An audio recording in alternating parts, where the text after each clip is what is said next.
If you guys haven't ever been to one of our student immersions, they have been absolutely phenomenal. This is from our last event in Costa Rica. This time we're going to New Zealand, so it's going to be badass, man. I'm hoping you guys can join us this time. It's going to be pretty epic. Gods and goddesses in training, welcome back to the channel. It is Uncle Makara, all relations. Today we're talking all about how to open up the throat chakra, the Visuddhi, for being a clear channel. Very important topic, and I think a lot of us are going to find value in today's topic. So share it with a Flomi, share it with another savage shaman out there, share it with a friend. Okay, let's get started.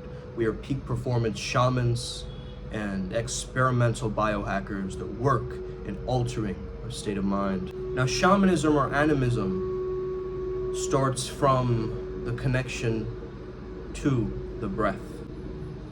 Being able to alter and change your breathing patterns to have a different experience of this life. What I want you to first of all focus on when it comes down to opening up your throat chakra is to feel something at the center of your solar plexus or chest area or heart area that's called your sacred fire. Your sacred fire is that understanding of divinity, of truth, of purity, of wholeness. It is that voice that might be burning in the back of your throat, wanting to express yourself but not being able to. The way you want to practice this art form of really truly expressing yourself and opening up your throat chakra, especially before you go into a channeling, is you can start having conversations with people that might be a little bit difficult or confrontational. However, you do it from a very pure, connected state of mind. Okay, it's all in this state of mind. Let's say you're gonna say to somebody, that behavior won't cut it here. Okay, you say, you know what, I'm actually frustrated and angry that I have to speak to you about this, but I need to tell you this to get it off my chest, and I think it's gonna help our relationship further if I mention this, right? So you create a space for the conversations to actually happen. You then explore humming with your voice. You want to hum in high pitch and in low pitch. So,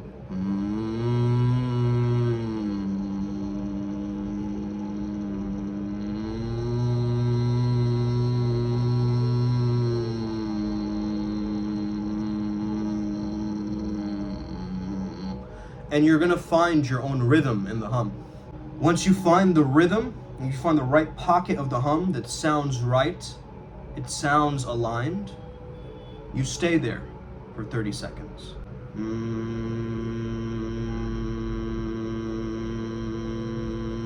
And you allow your mouth to resonate with the sound, and you notice that sacred fire in your heart at the same time. Okay? This is how you speak like a dragon. A dragon speaks truth, speaks divinity, right? Doesn't hold themselves back so much. The next thing I want you to understand is you can actually connect to source and do a little prayer, a little connection with source, saying that, show me what source feels like. Show me what source doesn't feel like. And your body might change shapes, or maybe one is constrictive, one is expansive. They're usually very easy ways to tell whether you're on the right track or not, okay? So it's important for you as a neo-shaman to be a clear channel. So right away, I don't want you to hop steps and try to pick your guides for yourself. Your guides will pick you when you connect with source. Okay? When you have a good connection with source energy, they will take the form of your guides. Whether they're an angel or a demon, they're still source in Halloween costume, just wearing different disguises to align you again towards your path and truth. Do you support this paradigm? Do you understand this paradigm? Because this is going to save you a lot of years of hardship, working, like squeezing the channeling muscle. I want to just share a strange analogy that I think might help some of you guys out. You know when you're trying to squeeze when you're trying to take a poop? right? Doesn't work. You have to actually let go and relax in order for that to come through. Same thing with your voice. You have to take a shit with your voice. Okay? You have to essentially relax it, okay? Drink warm liquids as well, right? You know when you have that morning voice, that tired morning voice? You want to practice whatever your mind tells you at that time. So you can even record yourself on your phone right when you wake up in the morning and just notice what's there, you know? Where's the clunkiness in that? So I'm a trance channel, and I went into a trance state in order to pull these beings through. But nowadays I'm integrating channeling more into my daily life, and I want to naturalize it more, you know? I want to make it something that is very active. So what we do is we say activate and then the name of our guides. It's very simple but effective. So let's say that I'm following a theme of my spiritual journey, which is flow state, okay? Or flow is my theme of life, is my theme of my spiritual path working, okay? For Ryan, it is vision and abundance. So it's interesting how, you know, water gets turned into wine, flow state gets turned into vision of abundance. So we've understood that through our own theme, through the theme of the Makara, myself, and Varuna Ryanji.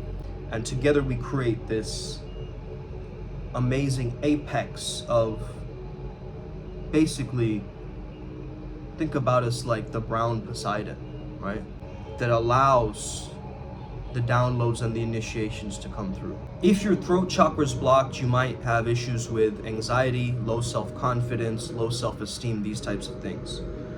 My number one recommendation to you is to lean into learning about these things and how the behavior traits of somebody who's confident, who's open, looks like, feels like, sounds like, and start to just emulate it. Get into the glow or the bask in that glory. You know when you're in the zone and then you start to question yourself, am I in the zone yet? And then you're out of the zone? That's actually your dojo. In that moment, you ask yourself the question, how can I have fun with this? Whatever resistance shows up in your life, you ask yourself, how can I have more fun with this? How can I relax more into this? How can I make this my norm? Okay? And so you're blending the skill with your lifestyle and the world that you're emulating and emanating. I think there's some construction going on. That's what you might be hearing. There's not like woodpeckers in my room though. That would be hella mystical too, huh? If I just had woodpeckers in the corner there. Isn't that one of my totem animals too? Anyway, back in the days I used to run an online dating coaching program called Matches into Dates. And there we had this process where we would just practice sending voice messages, you know, and having a very, very sexy voice, right? Working on refining that voice. There's a certain quality to this kind of voice, right? And I'm not speaking in this voice all the time, obviously, but you have to be able to stay in that pocket, if that makes sense. Be silly, right? Be silly. Gibber. Right? It's like you want to imagine that you're speaking a completely different language. Or you try to change your pitch. You start talking like this, or you start talking like Cartman randomly. Hey guys, what's going on here? You just start experimenting with vocal flexing. That's what's going to make you charismatic. The vocal flexing. The ability to weave and step into words and worlds just through your voice, through your dialect, through your intonation. It's not what I'm saying, it's the tone.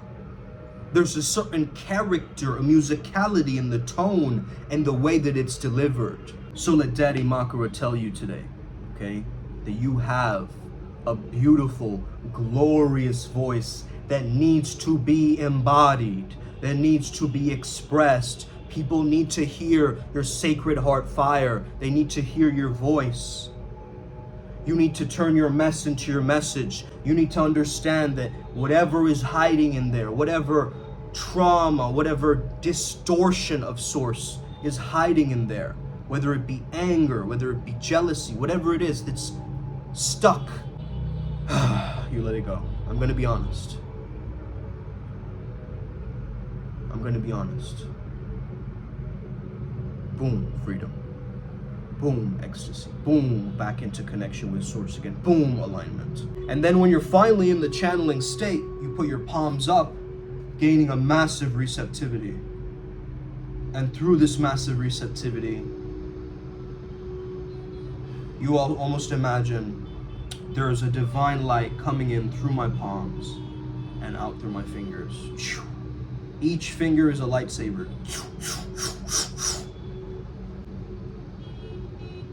And then you can put it wherever the chakra it is you want to heal. You can also use it to clear up any gunk of the aura.